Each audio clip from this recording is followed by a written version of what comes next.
Hello everyone, this is Shri Abhishek Awasthi from e filings. And अगर आपने भी यूएस स्टॉक के अंदर किया है लास्ट फाइनेंशियल ईयर के अंदर इन्वेस्टमेंट एंड आपको हुई है वहाँ पे कैपिटल गेन, तो वहाँ पे आपको फॉरेन सोर्स ऑफ इनकम अपनी आईटीआर के अंदर डिस्क्लोज करनी होगी। सर, फॉरेन एसेट्स भी डिस्क्लोज करने हैं। सर, अगर हम लोग ऐसा करने से रह जाते हैं तो उस केस में under a black money act आपके ऊपर 10 लाख की पेनल्टी लगाई जाएगी। अभी ये देखा भी जा रहा है कि कुछ केसेस में वो ईआईएस, टीआईएस में भी रिफ्लेक्ट हो रहा है एंड आपका ऑटो फील्ड आ रहा है। ऑटो फील्ड आपको नहीं डालनी डिटेल, जो भी आपके टैक्स पी&एल ब्रोकर दिखा रहा है वो वाली डिटेल आपको फिलअप करके चलनी है। आज के सेशन में मैं आपको पूरे कॉन्सेप्ट समझाऊंगा, उसके बाद लाइव आईटीआर फाइलिंग सिखाऊंगा इनकम टैक्स पोर्टल पे, as well as computer tax पे भी बता के चलूंगा किस तरीके से आप इजीली जो भी आपकी टैक्स रिपोर्ट के अंदर कैपिटल गेन, डिविडेंड वगैरह शो हो रहा है तो किस तरीके से आपको FSI schedule and foreign asset schedule को फिल करके चलना है।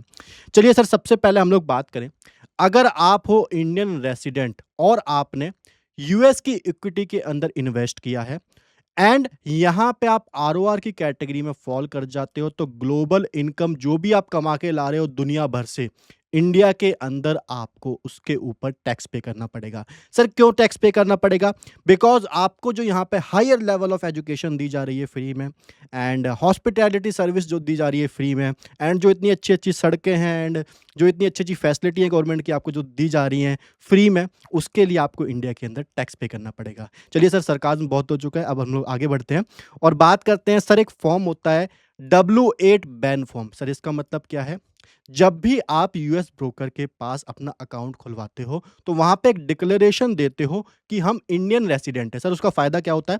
कैपिटल गेन टैक्स आपको नहीं लगता। यूएस की इक्विटी के अंदर जो भी आपने इन्वेस्टमेंट करा है, जो भी वहां पे कैपिटल गेन हो रहा है, उसके ऊपर कोई भी टैक्स नहीं आता है। एंड अगर वहां पे डिविडेंड विद होल्डिंग टैक्स वहां पे कटा है, जनरली यूएस में काटा जाता है 25%। लेट एज्यूम दैट यहाँ पे आपका 30% स्लैब रेट में फॉल कर चुका है, जो भी डिविडेंड वाला अमाउंट है इनकम फ्रॉम अदर सोर्स में गया सारा, उसके बाद फिर वो टैक्सेबल इनकम उसके ऊपर निकल कर आई, देन फिर उसके ऊपर टैक्स निकल कर आया, वो आपका 30% स्लैब रेट में फॉल कर गया। लेट एज्यूम दैट, तो आपको यहाँ पे 25% जो आप पे करके आ रहे हो यूएस के अंदर अलाउ करा जाएगा। मतलब इन दोनों में से जो भी लोअर होता है अलाउ करी जाती है। ठीक है सर, यहाँ पे DTAA वाला कॉन्सेप्ट भी आ जाते हैं, वो भी अभी हम लोग प्रैक्टिकल फाइलिंग करेंगे तब हम लोग समझ के चलेंगे। एक और फॉर्म होता है फॉर्म नंबर 1042S। सर, ये क्या होता है? An annual statement generated by the US broker that officially match the gross dividend distributed to you and matching 25% tax return by the US authority. Sir, एक और important form कौन सा होता है? Form number 67। जब भी आप फॉरेन टैक्स क्रेडिट, जो आप फॉरेन में टैक्स पे करके आ रहे हो, उसका क्रेडिट लेना है तो आपको ये वाला फॉर्म आईटीआर फाइलिंग से पहले फिल करना होता है। किस केस में आप इसको फाइल करना अवॉइड करेंगे वो भी समझा के चलूंगा। बेसिक सारी चीजें हम लोगों ने समझ ली है। अब हम लोग बात करें, जो डिविडेंड है वो आपकी इनकम के अंदर ग्रॉस डिविडेंड अमाउंट आता है, ठीक है, इनकम फ्रॉम अदर सोर्स के अंदर आता है, एंड जो भी उसके ऊपर टैक्स वगैरह लग रहा है, अगर वो इंडिया के अंदर ज्यादा है तो विद होल्डिंग टैक्स जितना भी काटा गया प्रोवाइड कर दिया जाएगा। सर, इंपॉर्टेंट चीज थोड़ी सी समझ लें, इंपॉर्टेंट चीज है कैपिटल गेन टैक्स अगर यूएस के अंदर नहीं लग रहा है तो इंडिया के अंदर तो लग रहा है। अब इंडिया के अंदर कौन से प्रोविजन एप्लीकेबल होंगे वो समझना। जनरली यहां पे उसको अनलिस्टेड इक्विटी शेयर कंसीडर किया जाता है, बट एक जगह जहां आपको आईटीआर के अंदर टिक करना होता है, आपने होल्ड कर रखे अनलिस्टेड शेयर या फिर नहीं कर रखे, वहां पे आपको नो करके चलना है। मतलब उस वाले केस के लिए नो इसलिए करना है बिकॉज इंडिया के अंदर जो अनलिस्टेड है खाली वही रिपोर्ट करने हैं। बट सर, ये वाले जो है ना, ये वाले भी इंडिया के अंदर अनलिस्टेड है, बट ग्लोबली देखे तो कहीं ना कहीं तो लिस्टेड है, नेस्डेक के अंदर तो लिस्टेड है। सो इसको हम जहां पे हमसे क्वेश्चनरी पूछ रहा है वो खाली इंडियन पर्सपेक्टिव वाले हैं, तो वहां पे तो हम नो करके चलेंगे, मतलब वहां पे हम इसको लिस्टेड कंसीडर करेंगे, अदरवाइज ही इसको हम अनलिस्टेड की तरह ट्रीट करेंगे और इसकी रिपोर्टिंग भी वैसे ही होगी। हम लोग बात करें, अगर यहां पे शेयर हेल्ड कर रखे 24 month and less before sale, तो यहां पे आपके एसटीसीजी के प्रोविजन एप्लीकेबल हो जाते हैं। नॉर्मल इंडिविजुअल स्लैब रेट से इसकी टैक्सेबिलिटी आ जाती है। अगर शेयर को 24 मंथ से ज्यादा होल्ड करके बेचा गया है तो यहां पे लॉन्ग टर्म कैपिटल गेन के प्रोविजन एप्लीकेबल हो जाते हैं। फ्लैट 12.5% यहां पे टैक्सेबिलिटी आ जाती है। कोई भी इंडेक्सेशन का बेनिफिट नहीं मिला करता है। सर, इंपॉर्टेंट चीज क्या है उसको आप लोग एक बार समझ लीजिए। यहाँ पे बोला गया है कि फॉरेन एसेट्स जो आप डिस्क्लोज करोगे ना, वो कैलेंडर ईयर वाइज करोगे, मतलब जैन टू दिसंबर। अगर अगर आपने ये नहीं किया तो आपके ऊपर सिंपली यहाँ पे 10 लाख की पेनल्टी लगा दी जाएगी under section number 43 of the black money act. मतलब सर हमने कमाए तो 500 रुपए थे यूएस स्टॉक में इन्वेस्टमेंट करके, बट उसको रिपोर्ट करना भूल गए तो सरकार की यहाँ पे 10 लाख की पेनल्टी आ जाएगी। क्या कोई कंसेशन अवेलेबल है सर? कोई कंसेशन अवेलेबल नहीं है। बहुत ही स्ट्रिक्ट है इसके ऊपर गवर्नमेंट।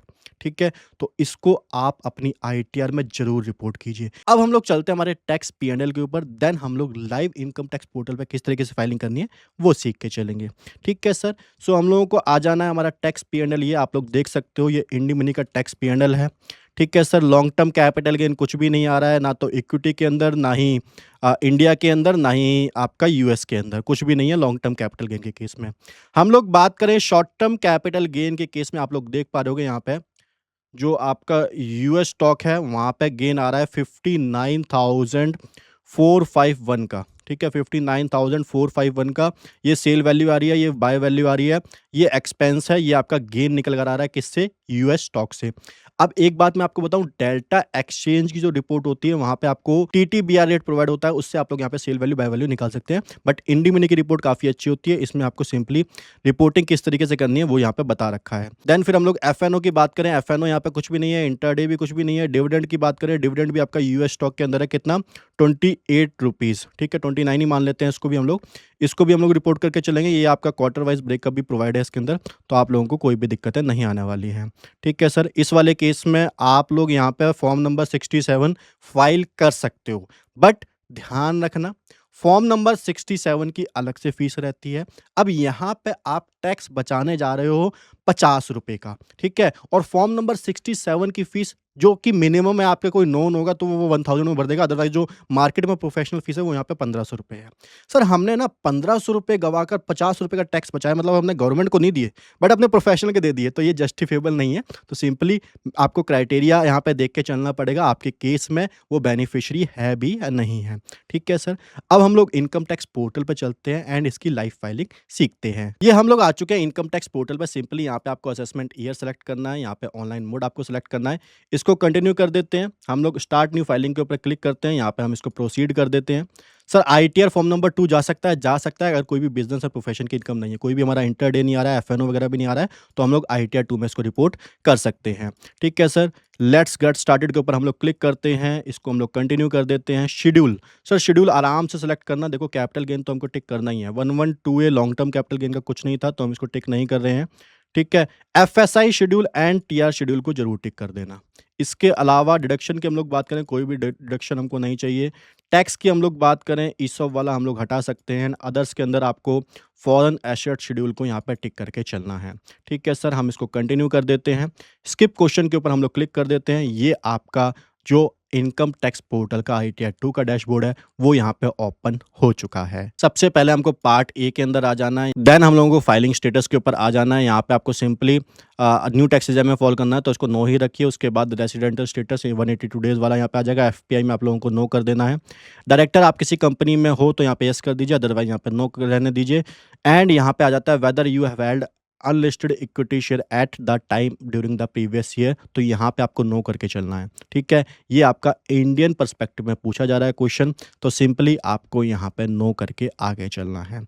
हम इसको कंफर्म कर देते हैं। ठीक है? ये वाला पोर्शन हमारा हो चुका है। सैलरी वाला हेड है ऑलरेडी, यहाँ पे आईटीआर 1 से लेकर 4 तक सारे सेशन चैनल के ऊपर अवेलेबल हैं, आप लोग यहाँ पे देख के चल सकते हैं। तो सैलरी वाला शेड्यूल आप लोग भर लीजिए, कोई भी इसके अंदर मेजर इशू नहीं आएगा आपको। हाउस प्रॉपर्टी वाले भी भर सकते हैं। शेड्यूल ऑफ कैपिटल गेन में आपको सिखा देता हूँ किस तरीके से यूएस स्टॉक की जो इन्वेस्टमेंट है उसको यहाँ पे कैपिटल गेन को दिखाना है। शॉर्ट टर्म कैपिटल गेन के ऊपर आपको आ जाना है, यहाँ पे आपका पॉइंट नंबर 5 आ जाता है, इसको आप लोगों को ओपन कर लेना है। ठीक है? इसको एडिट के ऊपर क्लिक करना है। यहाँ पे आपको 2 ऑप्शन प्रोवाइड करता है, आराम से देखना। पहला ये in case asset sold include share of company other than coated share enter the following detail. देखो यहाँ पे भी आप डिटेल फिलअप करके चल सकते हो। फेयर मार्केट वैल्यू आपकी यही वाली रहती है। ठीक है सर? कई लोग इसको यहाँ पे फिलअप करते हैं, उसमें भी कोई दिक्कत नहीं है, बट उसका आपका केस ये नहीं बनना चाहिए कि फेयर मार्केट वैल्यू अवेलेबल नहीं है। दैट्स वाई हम लोगों ने यहाँ पे दिखा दिया है। बट मैं यहाँ पे प्रेफर करता हूँ आप लोगों की जो वैल्यू यहाँ पे आ रही है सेल वैल्यू, वही आप लोग यहाँ पे दिखा के चलिए। ठीक है सर? सो हम लोग अपने टैक्स पैनल के ऊपर आ जाते हैं। यहाँ पे कैपिटल गेन के ऊपर आ जाते हैं 481978। ठीक है? सो हम लोग यहाँ पे डाल देते हैं 481978। ठीक है, यही है हमारा। इसके बाद 419881, 419881 ये आपका कॉस्ट ऑफ एक्विजिशन में आ जाएगा, 419881। ठीक है, एक्सपेंसेस की हम लोग बात करें, ये हमारा 2645 है। सो एक्सपेंसेस हमारा 2645 है। ठीक है, सो ये हमारा आ रहा है 59452, 59451, ये आपका पॉइंट का डिफरेंस है, तो ये आपका 59452 ही हम लोग इसको कंसिडर करेंगे। ठीक है सर, अब हम इसको सेव कर देते हैं। अब हम लोग बात करें, इसकी हमको डिटेल भी प्रोवाइड करनी होती है, ब्रेकअप हमको प्रोवाइड करना होता है। सो आपको पॉइंट नंबर एफ के ऊपर आ जाना है। यहाँ पे आपका इस वाले पॉइंट नंबर 3 के अंदर आपका आता है short term capital gain applicable rates enter value from item 3V of the BFL schedule से यहाँ पे फिलअप करना होता है। बट मैं आपको बता देता हूँ यहाँ पे किस तरीके से डिटेल आएंगी आपकी। सो हम लोगों को इसका ब्रेकअप प्रोवाइड है, आप लोग यहाँ पे देख के चल सकते हो। ठीक है, ये वाली वैल्यू हमको डालनी है 1 अप्रैल से 15 जून तक 7689। सो हम लोगों को यहाँ पे डालना है 7689। ठीक है, ये हमारा 00 है। उसके बाद 16 ऑफ दिसंबर से 15 ऑफ मार्च तक 10270। ठीक है, सो हम लोगों को इस वाले में डालना है 10270। ठीक है, 41490, 41490। अब यहाँ पे ना एक बार आप चेक भी कर लेना, मैं आपको बता देता हूँ थोड़ी सी यहाँ पे एक बात पॉइंट की वजह से डिफरेंस आ सकता है, तो यहाँ पे हम इसको ऐड कर लेते हैं। ठीक है, ये हम इन तीनों को ऐड किया तो यहाँ पे 59449 आ रहा है, बट टोटल कैपिटल गेन इतना है, तो कितने का डिफरेंस है हम डिफरेंस भी यहाँ पे निकाल लेते हैं। ठीक है, मैं आपको डिफरेंस भी निकालना दिखा देता हूँ, बिकॉज ये मैच नहीं करेगा तो यहाँ पे आपकी आइटम में दिक्कत आ सकती है। तो 3 रुपये का डिफरेंस आ रहा है, हम लास्ट क्वार्टर में इसको डाल देते हैं, 41493 कर देते हैं हम इसको। ठीक है, 41493 ये आपका अब मैच कर जाएगा, 3 रुपये का डिफरेंस आपका अब नहीं आएगा और एक्यूरेट आपका ये मैच कर जाएगा। ठीक है सर, हम इसको कंफर्म कर देते हैं, कैपिटल गेन वाला जो शेड्यूल है वो भी आपका यहाँ पे हो जाता है।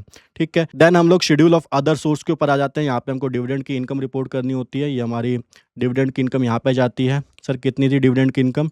डिविडेंड की इनकम थी आपकी 28.81, तो यहाँ पे 29 हम लोग डाल देते हैं सिंपली।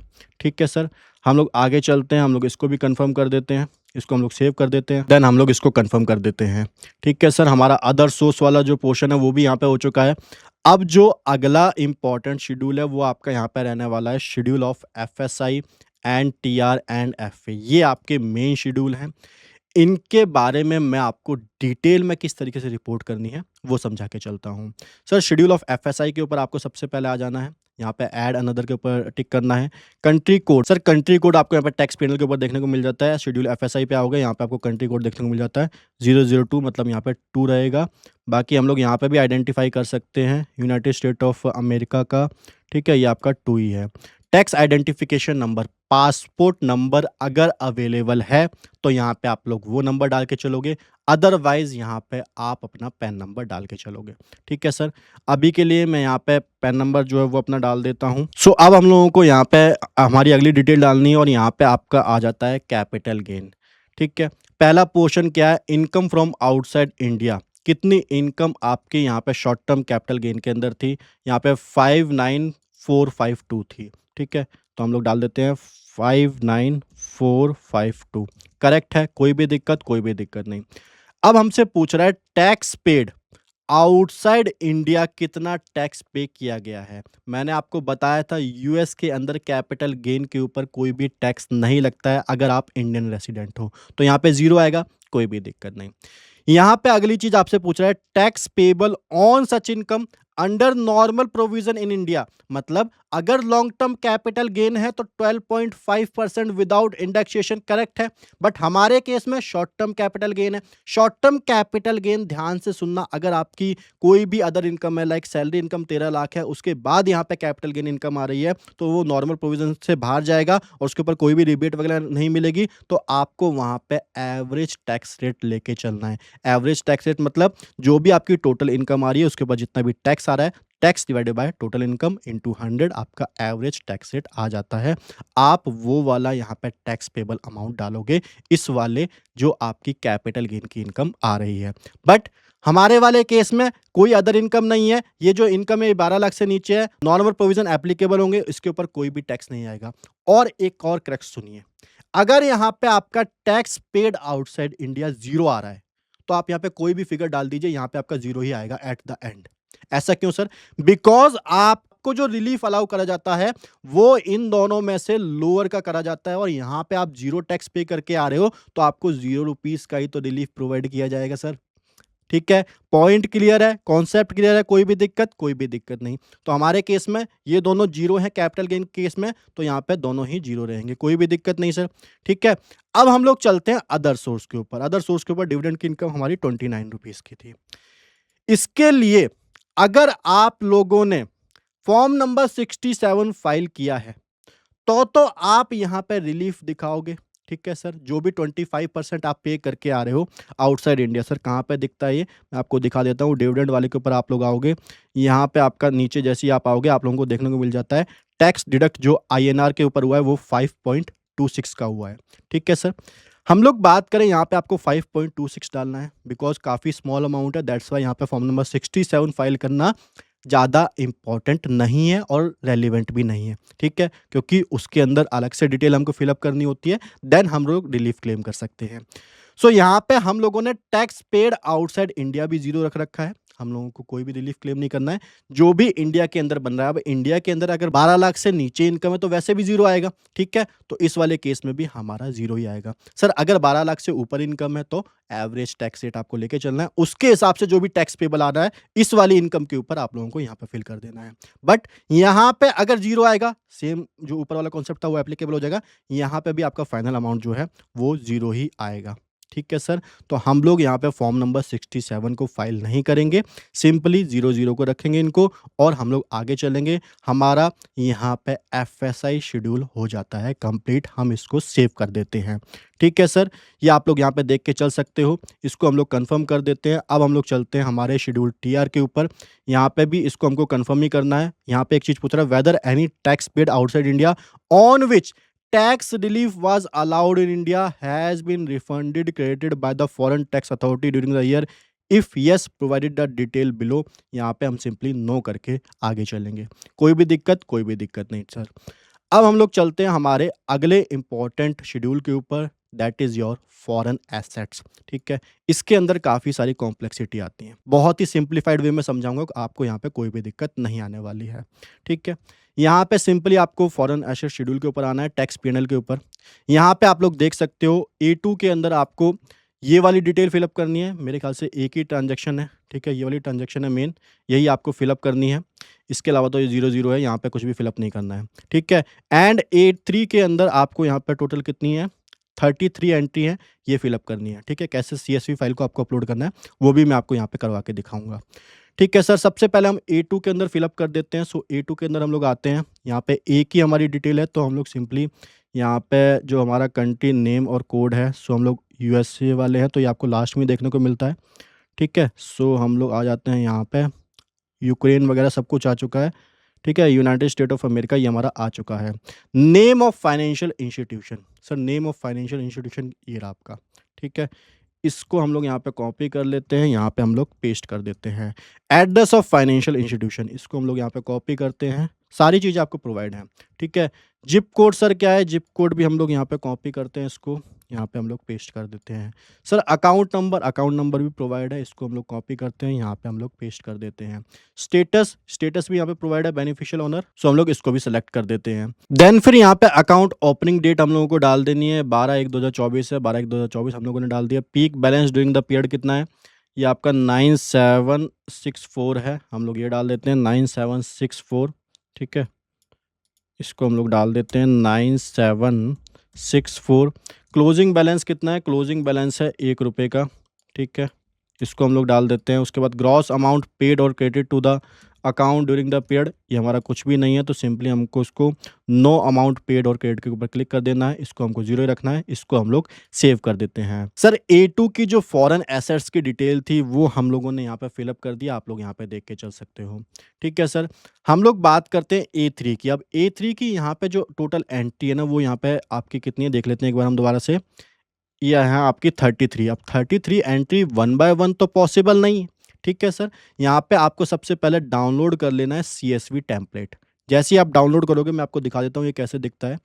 A3 का CSV टेम्पलेट आपका ऐसे दिखता है। ठीक है? इसको मैं ओपन कर लेता हूँ। ठीक है सर? यहाँ पे आप लोग देख के चल सकते हो। ये आपका जो A3 वाला है, वो आपका CSV टेम्पलेट है। यहाँ पे आपको कुछ चीज़ें ध्यान में रखनी है। सर वो चीज़ें क्या हैं, पहले आप लोग वो भी देख लेना। ये जितने भी आपके नोट्स वगैरह हैं, एक्सेल शीट वगैरह हैं, जो भी आपके यूज़फुल हैं, एंड ये वाले जो आपका गाइडलाइंस वगैरह हैं, ये सारे टेलीग्राम चैनल पे अवेलेबल हैं। आप लोग वहाँ से इसको देख के चल सकते हो। इसके अंदर आपको ध्यान में रखना है, जब भी आप यहाँ पे टैक्स P&L से ये वाला जो कॉपी पेस्ट कर रहे होगे डाटा, तो यहाँ पे आपको सिंपली इन वाली कंडीशन को ध्यान में रखना है।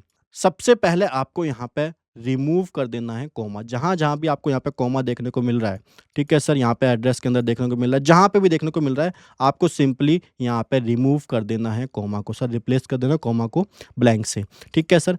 उसके बाद कंट्री नेम एंड कोड के अंदर ओनली यहाँ पे कोड आएगा, ठीक है? कोड का मतलब क्या है? कोड आपका ये रहता है कंट्री कोड, यहाँ पे 002 नहीं आएगा, आपका सिंपली 2 आएगा, ठीक है सर? मैं आपको दिखा भी देता हूँ।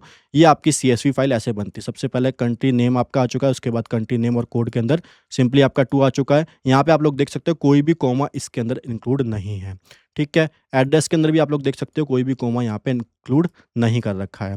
उसके बाद सिंपली आपका यहाँ पे ज़िप कोड आ जाता है। सारी डिटेल आपको यहाँ पे प्रोवाइड है, खाली आपको यहाँ पे कॉपी पेस्ट करना है, ठीक है? उसके बाद यहाँ पे आपको ध्यान में रखना है, कंट्री एंड रीजन नेम के अंदर ओनली कंट्री नेम आएगा, ये हम लोगों ने ठीक कर दिया। उसके बाद जो आपका डेट का फॉर्मेट रहेगा वो यही वाला रहेगा, YYY MM एंड DD। इसको हम एक बार चेक कर लेते हैं, ये हमारा शायद इस फॉर्मेट में अभी तो नहीं है। इसको हम लोग यहाँ पे कन्वर्ट कर लेते हैं, डेट के ऊपर आते हैं, ठीक है? मोर फॉर्मेट के ऊपर आते हैं। ये आपका YYY MM DD रहेगा, तो ये वाला फॉर्मेट है आपका, इसको हम लोग ओके कर देते हैं, ठीक है सर? हमारी डेट भी जो है वो यहाँ पे सही तरीके से आ चुकी है। हम लोग बात करें जितनी भी ये वैल्यूज़ हैं, लास्ट आपका स्टेप यही है, यहाँ पे कोई भी कॉमा नहीं आएगा, कोई भी डेसिमल वगैरह नहीं आएगा। यहाँ पे कॉलम नंबर H से L के बीच में, ठीक है? H से L आपका ये वाला पोर्शन है, यहाँ पे कोई भी कॉमा और यहाँ पे पॉइंट नहीं आएगा, डेसिमल नहीं आएगा। ये आपकी CSV फाइल के अंदर आपको इतनी चीज़ें ध्यान में रखनी होती हैं, ठीक है सर? सिंपली आपको आना है, मैं इसको यहाँ पे सेव कर देता हूँ सबसे पहले तो, ठीक है? इसके बाद हमको इनकम टैक्स पोर्टल के ऊपर आना है, यहाँ पे अपलोड CSV फाइल के ऊपर क्लिक करना है। ये हमारी A3 वाली ये थी, इसको हम लोग ओपन कर लेते हैं, ठीक है? आप लोग देख सकते हो आपकी सारी जितनी भी यहाँ पे 33 जो एंट्री थी आपकी सारी यहाँ पे फॉरेन एसेट शेड्यूल के अंदर आ जाती हैं, ठीक है? इसको एक बार चेक भी कर लेना, डेट वगैरह आपकी सही आ भी रही है या नहीं आ रही है। आप लोग देख सकते हो डेट का फॉर्मेट एकदम सही हम लोगों ने डाला, तो यहाँ पे डेट हमारी एकदम सही आ रही है, ठीक है सर? इसके अलावा हमारी वैल्यूज़ वगैरह भी सही आ रही हैं, कोई भी दिक्कत नहीं है। सो हमारा फॉरेन एसेट्स का जो शेड्यूल था वो भी यहाँ पे हो चुका है और हम लोग सिंपली 10 लाख की पेनल्टी से बच चुके हैं। इसके अलावा प्रोफेशनल भी काफ़ी सारे लोग कंप्यूटेक्स के ऊपर वर्किंग करते हैं। सो मैं आपको कंप्यूटेक्स का ओवरव्यू भी देता हूँ कैसे आपको वहाँ पे एक ही बार में, बिकॉज ऑब्वियस सी बात है सॉफ्टवेयर के अंदर आपको सिंप्लीफाइड वे में यहाँ पे रिपोर्ट करना होता है। वहाँ पे किस तरीके से आपको FSI इन फॉरेन एसेट का शेड्यूल फिलअप करना है, अब हम लोग वो सीख के चलते हैं। सो ये आपका कंप्यूटेक्स का पोर्टल है। यहाँ पे सबसे पहले आपको जनरल इन्फॉर्मेशन के अंदर आना है and schedule of foreign assets यहाँ पे आप लोगों को फिलअप करना है, ठीक है? यहाँ पे एक ही एक्सेल के अंदर आपका A2 भी फिलअप हो जाता है, A3 फिलअप हो जाता है और मैं बात करूँ जितने भी हैं ना यहाँ पे A से लेकर A1 से लेकर B, C, D जितने भी हैं सारे आपके एक ही एक्सेल शीट के थ्रू यहाँ पे फिलअप हो जाते हैं। सर मैं बात करूँ यहाँ पे आपको एक्सेल जो है सबसे पहले इंपोर्ट करनी है। सर वो कैसे दिखती है वो भी दिखा दो। ये आपकी एक्सेल है कंप्यूटेक्स वाली। इसके अंदर आपको ज़्यादा फॉर्मेटिंग नहीं करनी होती है, लाइक CSV फाइल। सिंपली आप वहाँ से डाटा उठाओगे, यहाँ पे पेस्ट करोगे, यहाँ पे आपका सही फॉर्मेट में ऑटोमेटिकली आ जाता है, ठीक है सर? और यही वाली जो रिपोर्ट है ये आपको अपलोड करनी होती है। यहाँ पे आप लोग देख सकते हो आपकी अलग-अलग शीट है, ये A1 की है, A2 वाली डिटेल आप लोग यहाँ पे डाल सकते हो, A3 वाली जितनी भी डिटेल है आप लोग यहाँ पे डाल दीजिए और एक ही शीट आपको अपलोड करनी है और यहाँ पे आपके A1 से लेकर जितने भी A4 तक के G तक के पार्ट हैं सारे यहाँ पे ऑटोमेटिकली आ जाते हैं, ठीक है? सो ये वाली मैंने यहाँ पे प्रिपेयर कर ली है, ठीक है? A3 के अंदर हमने जितनी भी डिटेल थी हमारी 33 एंट्री थी हम लोगों ने यहाँ पे डाल दी है। अब हम लोग चलते हैं कंप्यूटेक्स के ऊपर किस तरीके से इसको हमको इंपोर्ट करना है, ठीक है? एक्सेल इंपोर्ट के ऊपर आप लोगों को क्लिक करना है, ठीक है? फॉर्मेट डाउनलोड करना है आप लोग यहाँ से कर सकते हैं, डाउनलोड एक्सेल फाइल यहाँ से आप लोग ये वाला फॉर्मेट डाउनलोड कर सकते हैं।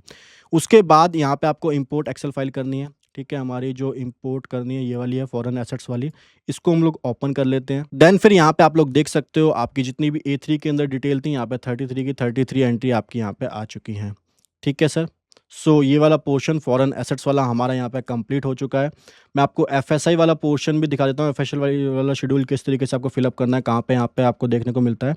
इसको हम अभी के लिए एग्जिट कर देते हैं, ठीक है, फॉरेन एसेट्स वाला हमारा हो चुका है, इसको यहाँ पे हम लोग एग्ज़िट कर देते हैं। इसके बाद आपको यहाँ पे देखने को मिलता है prepaid tax and schedule of FSI. ठीक है सर, इसके ऊपर आप लोगों को क्लिक करना है। यहाँ पे आप लोगों को अदर रिबेट के अंदर देखने को मिलता है रिबेट फॉर फॉरेन इनकम। ठीक है, जैसे ही आप लोग यहाँ पे F5 करोगे तो यहाँ पे ओपन नहीं होगा अगर पहले से फिलअप नहीं है तो। यहाँ पे सिंपली आपको इसके ऊपर करना है।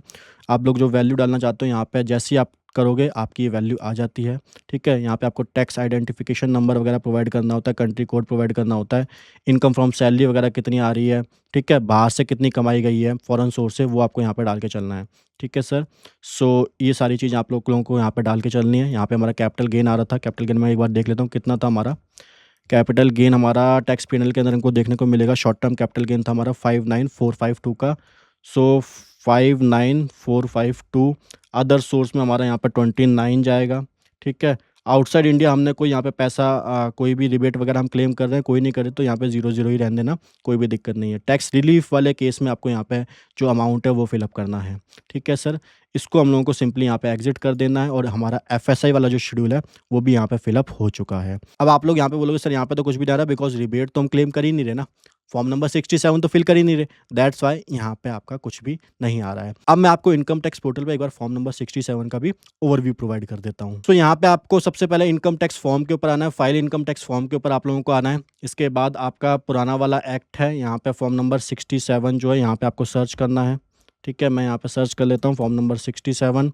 ये आपका डबल टैक्सेशन रिलीफ का होता है। ठीक है, इस पे आपको असेसमेंट ईयर सेलेक्ट करना है, फिर कंटिन्यू कर देना है, उसके बाद लेट्स गेट स्टार्टेड के ऊपर क्लिक कर देना है, पार्ट ए। देन फिर यहाँ पे आपको ऑप्शन दिखता है, आप लोग यहाँ पे ऐड डिटेल भी कर सकते हो और डाउनलोड CSV टेम्पलेट भी कर सकते हो, फिर उसको अपलोड कर दीजिए। ठीक है सर, यहाँ पे आप लोगों को ये सारी डिटेल फिलअप करनी होती है, नेम ऑफ कंट्री क्या है, ठीक है, उसके बाद सोर्स ऑफ इनकम क्या है यहाँ पे, देन यहाँ पे इनकम फ्रॉम आउटसाइड इंडिया कितनी है, टैक्स पेड कितना किया है, रेट क्या था वहाँ पे 25% जैसा आपका डिविडेंड के केस में रहता है। ठीक है, सो ये जितनी भी इन्फॉर्मेशन है यहाँ पे आपको आर्टिकल नंबर प्रोवाइड करना होता है। आर्टिकल नंबर अगर गलत हो जाता है तो यहाँ पे आपका फॉर्म नंबर 67 भी इनवैलिड माना जाता है और आप लोग जो भी रिबेट वगैरह क्लेम करते हो तो यहाँ पे वहाँ पे भी दिक्कतें आ सकती हैं। दैट्स वाई इसके जो प्रोफेशनल फीस है वो अलग रहती है, बिकॉज यहाँ पे प्रोफेशनल को अलग से प्रोविजन भी देखने होते हैं। सो ये डिटेल आपको इसके अंदर फिलअप करनी होती है। अभी के लिए मैं कैंसिल कर देता हूँ। बाकी पार्ट बी के अंदर आप लोग देख सकते हो, यहाँ पे 2 क्वेश्चन के रिप्लाई करने होते हैं, जवाब देने होते हैं। देन यहाँ पे आपको वेरिफिकेशन करना होता है और कोई भी अटैचमेंट है वो यहाँ पे आपको लगानी होती है और आपका यहाँ पे फॉर्म नंबर 67 भी फिलअप हो जाता है। सो ऐसे इन्फॉर्मेटिव सेशन के लिए अभी सब्सक्राइब कीजिए ई फाइलिस को। अगर आप लोगों ने अपनी ITR अभी तक फाइल नहीं करी है तो जल्दी से जल्दी अपनी ITR को फाइल करा लीजिए। अगर आप लोग हमारे प्रोफेशनल के थ्रू अपनी ITR फाइल करवाना चाहते हैं देन डिस्क्रिप्शन में लिंक अवेलेबल है, आप लोग हमसे कॉन्टैक्ट कर सकते हैं। Thank you so much guys, bye bye, take care.